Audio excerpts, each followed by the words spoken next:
سلام داداشای گلم، عشقای خودم، خیلی خوش اومدیم به ویدیو دیگه ما. آقا شما معمولا تو استیم، حالا من خودم قبلا این شکلی بودم که بازی فری فقط دانلود میکردم و کلا درگیر این چیزا بودم، یعنی پول خرج نمیکردم برای استیم که بازی بخرم و معمولا دنبال بازی های فری میگشتم. خلاصه آقا ما چند وقت گذشت و یه تحقیقاتی کردیم در مورد بازی های هکی، همون کرکی خود استیم، حالا هرچی، و یه سایتی رو پیدا کردم معتبر، یعنی همه جور تضمین شده، فقط محض احتیاط. من خودم الان یه اکانت دیگه ساختم و با اون اکانتم خب داخل استیم بازی کرکی رو که مثلا استیم پولی میکنه رو اونجا راحت فری دانلود میکنم و بازی میکنم، هیچ مشکلی هم نداره. خب پس تا آخر ویدیو همراه من باش، میخوام این آموزشو بدم. 3 نکته داره، این 3 نکته رو اگه رعایت بکنی بازی ها بدون مشکل راحت میتونی انجام بدی و بازی کنی، کیفشو ببری، دعای خیرت هم برسه به ما و یه سابسکرایب هم راستی بکن این پایینه. اوکی لیتس گو. اولی که بچه ها باید بدونید اینه که شما میای داخل سرچ ویندوز تو، حالا مخصوص ویندوزهای 10 و 11 و 11 پرو اینا، خب میای داخل سرچ ویندوزتون و شما سرچ میکنید ویندوز دیفندر. خب و یه همچین صفحه‌ای براتون میاد. خب اینجا گزینه دومی تران ویندوز دیفندر آن آف، حالا هرچی، خب میذاری انگلیسیم ضعیفه، میزنید. اینجا یه دونه گزینه آن داره، یه دونه گزینه آف داره. شما وقتی که میخواید این بازی ها رو بگیرید، یعنی وارد سیستمتون کنید، اولین چیزی که نیازه میایید این قسمت و این دوتا گزینه رو آف کنید. خب وقتی که آف کردید اینجا این پایین فلش به سمت بالا، میایید دوباره این ویندوز سکیوریتی رو که باز کردید، این سپر رو که میزنید زیر این گزینه منیجر ستینگ میزنید، همه این چارت ها رو شما آف میکنید. خب که دیگه عملا ویندوز سکیوریتی تون این فایل هایی که شما دارید میگیرید و همون کرکی ها رو ویروس شناخته نشه براش و اینکه پاکش نکنه. خب حالا اونا که انجام دادید میایید داخل دوباره گوگل مرور کرده. خب گل تیم و سایتش رو سرچ میکنید. گل تیم رو که سرچ کردید سایت اولی یه همچین صفحه ای داره، هم صفحه مگولی. خب ما با ایناش کاری نداریم، ما این قسمتش که نوشته بازی های کرکی آنلاین و چی شد، میایم داخل مرورگر گل تیم سرچ میکنیم، بازی های کرکی آنلاین میزنیم. اینجا همه بازی های رایگان میتونید با رفیقتون، پارتنرتون، هر کی که هستش، فقط قبل اینکه بخواید بازی کنید با هم دیگه، اونم هر کی که بخواید باش بازی کنید باید از همین سایت و با همین لینکی که شما دارید دانلود میکنید دانلود کنه. و استیمتون که دیگه استیم دارید، معمولا همه گیمرها دارن دیگه، استیمو دارن. اگر ندارید استیمو باید داشته باشید، یه اکانت هم ساخته باشید باهاش و چیز راحتی هم هست، چیز سختی نیست که بخوام من توضیحش بدم. حالا اگه گیر کردید هر جایی کامنت بذارید بهتون میگم چیکار کنید. خلاصه استیمو که داشته باشید و اینکه کسی که میخواید باش بازی کنید حتما باید این لینکی که شما دانلود کردید و دانلود کرده باشه و خودکار وقتی که داخل بازی میری بعد بازی جوریه که خودش یعنی نصب میشه روی سیستمتون، یعنی شما نیازی نیست که برید کرک یه جای دیگه بگیرید دانلود کنید. او دردسرای خیلی مختلفه دیگه که هزار جور سایت این شکلی من دیدم و اینو که من دارم میگم این واقعا خیلی خوبه. من خیلی راضی بودم تا الان و خلاصه که سرتون رو درد نیارم.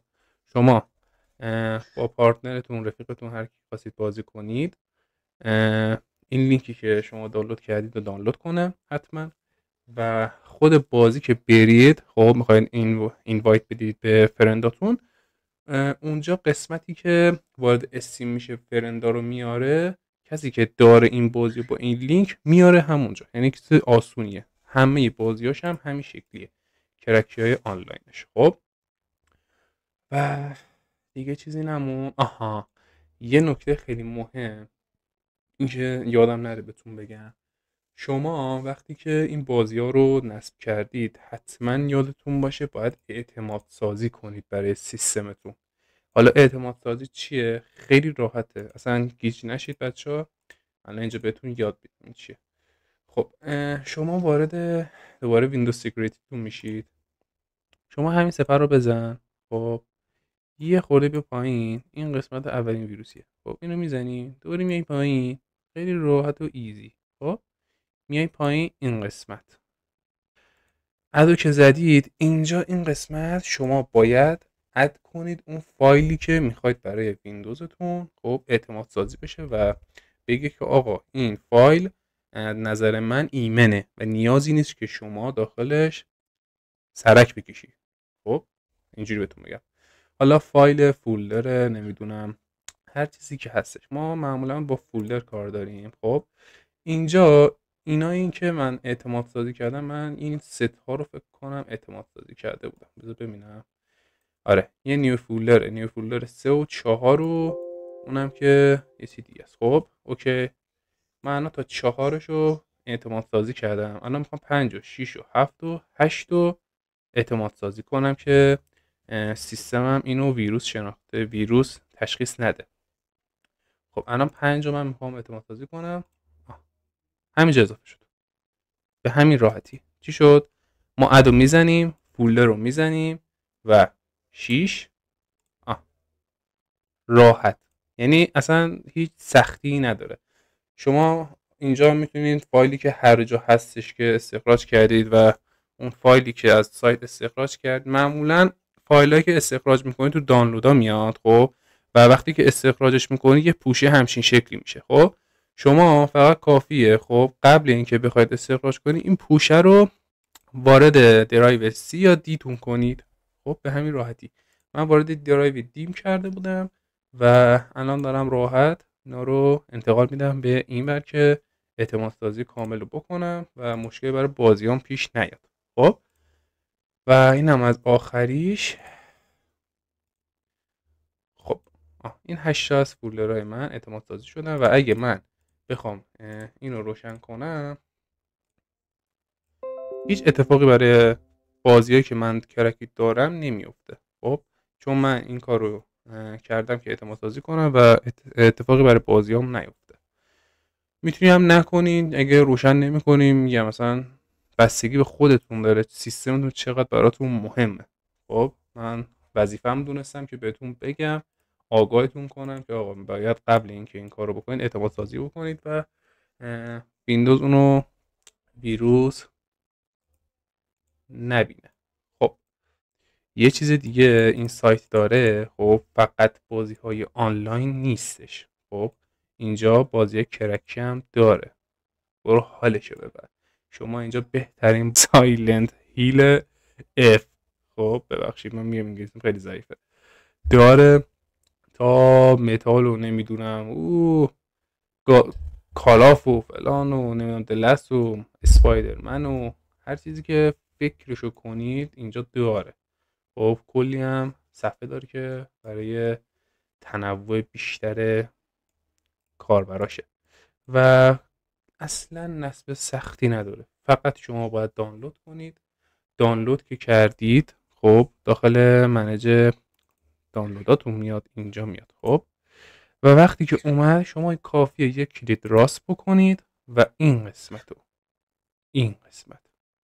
حالا اینا هم میشه ها، ولی خب من با این مخصوصا انجام دادم، با واینرر انجام دادم، مثلا چیز جالبی در نیامد و نشد قشنگ استخراج نشد. من با این هر سری انجام دادم اوکی بوده و مشکلی پیش نیامده.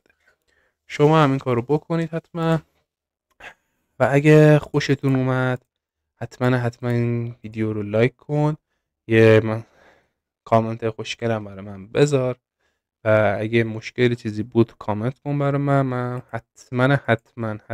حتما میخونم و کمکتون میکنم تا اونجا که ازم بر بیاد.